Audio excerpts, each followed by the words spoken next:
Hi all. இன்றைக்கி விநாயகர் சதுர்த்தி. வாங்க நம்ம வீட்டில் எப்படி கொழுக்கட்டை செய்கிறோன்னு பார்க்கலாம். அதுக்கு ஒரு பேன் எடுத்துக்கலாம். அதில் 3 கப் அரிசி மாவு சேர்த்துக்கலாம். அதில் 1 கப் அரிசி மாவுக்கு 2 கப் ஹாட் வாட்டர் அப்படிங்கிற விதத்தில் நான் 6 கப் ஹாட் வாட்டர் ஆட் பண்ணியிருக்கேன்.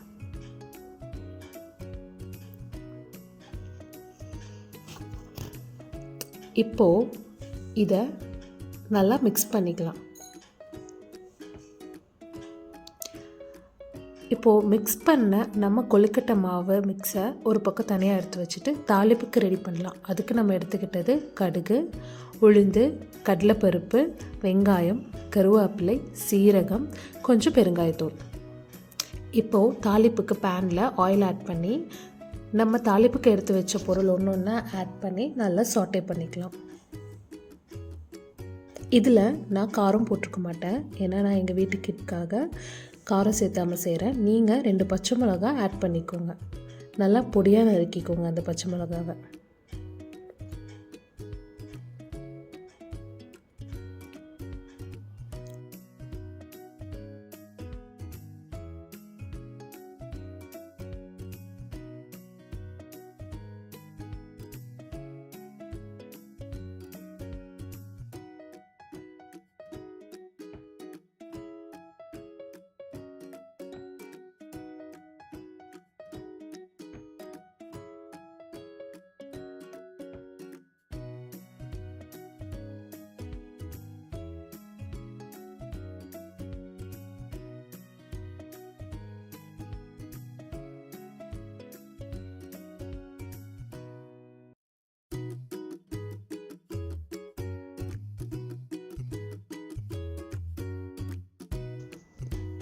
இப்போது நல்லா வணக்கியாச்சு.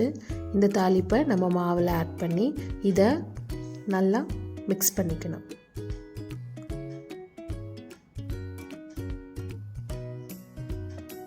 இப்போது கைக்கு பொறுக்கிற சூடு வந்ததுக்கப்புறம் அதை கையில் கொஞ்சம் கொஞ்சமாக எடுத்து கொழுக்கட்டை ஷேப்பில் பண்ணி அதை நம்ம இட்லி பாத்திரத்தில் வச்சுக்கலாம்.